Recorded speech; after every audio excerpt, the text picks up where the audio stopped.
Hello, my name is Andrew, and today we're talking about the pros and the cons of the Vivo Barefoot Magna FG versus the all-new Primus Trail Flow. So for a couple years now, the Magna FG has been my favorite all-season barefoot shoe because it's really lightweight, but it's also protective. It's got a good tread on it for multiple types of terrain and different weather. It's fairly water resistant, but then you've got the upper here, which lets in some airflow as well. And really my only complaint about it was that Vivo doesn't seem to keep it in stock all the time. So if you can't find it on Vivo's site, you may be able to find it on Amazon or revivo.com where they've got some refurbished ones. But yeah, even though the new Primus Trail Flow has a lot of good features, I hope that they keep this in stock because I think it's still a really good option. In some ways, there are things that are better about it. Like for one, the toe box is a little bit wider than the Primus Trail Flow, which is nice. It has more of a squared off shape in front versus the taper. And generally, like, I'm just always a fan of natural materials. I think the leather looks awesome. Also, the Magna FG tongue has a little bit of wool built into it, so I think it's just a bit more breathable than the synthetic and the Primus Trail Flow. But with either one, I really love the slip-on collar, although I will say this is more of like a casual hiking boot. I don't really use it for trail running, so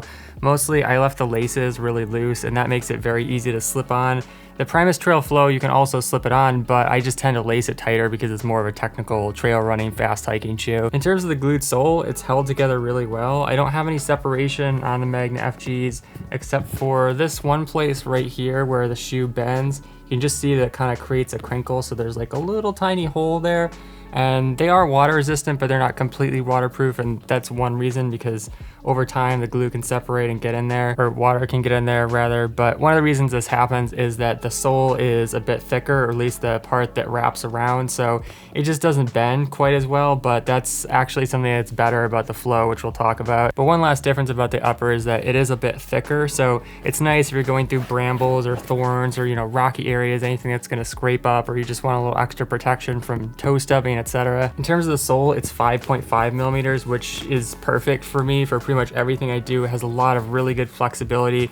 Even horizontally like this, it's still very flexible. And this lug pattern is excellent because it's got a ton of coverage for rocky terrain, so your feet aren't getting beat up, but then there's enough space in between the lugs where it can work pretty well on wet terrain as well. It also gets even more dense at the back if you're going on super sharp rocks. But I will say that if you're going on really steep muddy hills, the tread is just not quite deep enough to give you the grip of something like the SG. Moving on to the Primus Trail Flow, one of the best things about this versus the Magna FG is just the weight. This thing is absolutely feather light. It's 219 grams versus more than 400 for the Magna FG, so half the weight. Although you can see that it's got a bit more taper here. That's one of the ways that they took off some of the weight.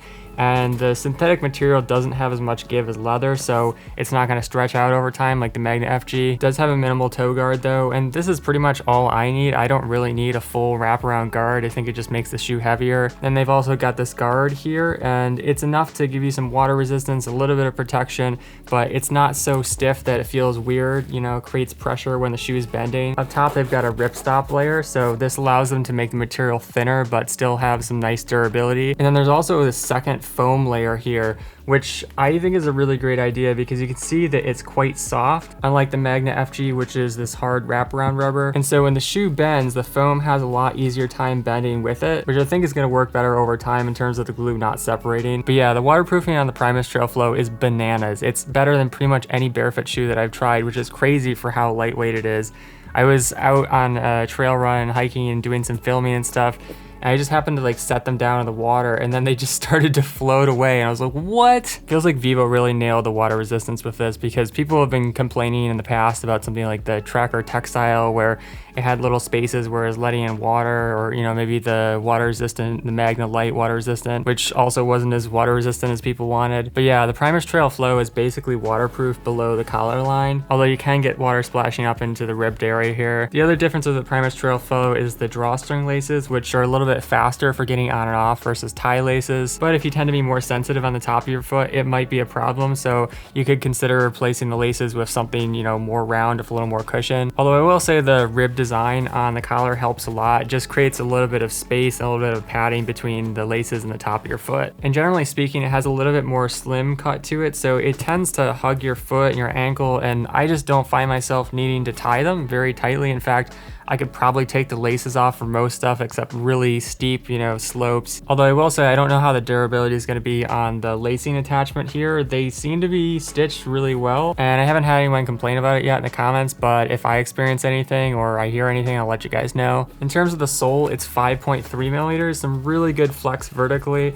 There's still a good amount of flex horizontally, but you have to apply some more pressure versus the Magna FG. Although, like I said, they're half the weight, so I think it kind of evens out in the end. They feel very similar in terms of agility. The tread on the Flow, though, is fantastic. They've switched out those kind of hexagonal lugs for chevron lugs, which are a little bit more claw-like. They provide some really good grip, even on muddy hills. And I don't know what Vivo is doing with their rubber compound, but it is just so grippy, even compared to the FG. Like the FG, it's also denser in the back with some more protective lugs, but again, they've got more spacing, so if you're going down a slippery hill, your heel's gonna catch in. And overall, because of the lighter weight, because of the lighter, more flexible upper, they just make a better trail running option than the Magna FG, which does feel a little bit heavy. It's mostly meant for hiking. Oh yeah, and one last thing that I love about the Primus Trail Flow is that they've added some more bevel on the heel, so the Magna FG honestly feels pretty good on roads. I wouldn't go road running, I mean, mostly because it's just a little bit too heavy, but the Primus Trail Flow, if you do have to do some road miles, like you're doing a trail run and then you're gonna be on a, I don't know, gravel or pavement for a little while, this heel curve here feels amazing for if your foot's rolling down. Obviously that only applies if you're walking or hiking, but even doing a little running on roads, the rubber just feels softer than the Magna FG, so it's a really excellent option for pretty much everything. So yeah, those are my thoughts on the Vivo Barefoot Magna FG versus Primus Trail Flow, but if you'd like to support the channel, you can shop with the referral links down below, browse and filter more products with the Shoe Finder tool at my website barefootwear.org, or watch my zero drop transition video to learn more about barefooting. Finally, if you have a question about the Vivo Barefoot Magna FG or the Primus Trail Flow or about barefoot shoes in general, let me know in the comments. Thanks for watching. Catch you next time. Peace.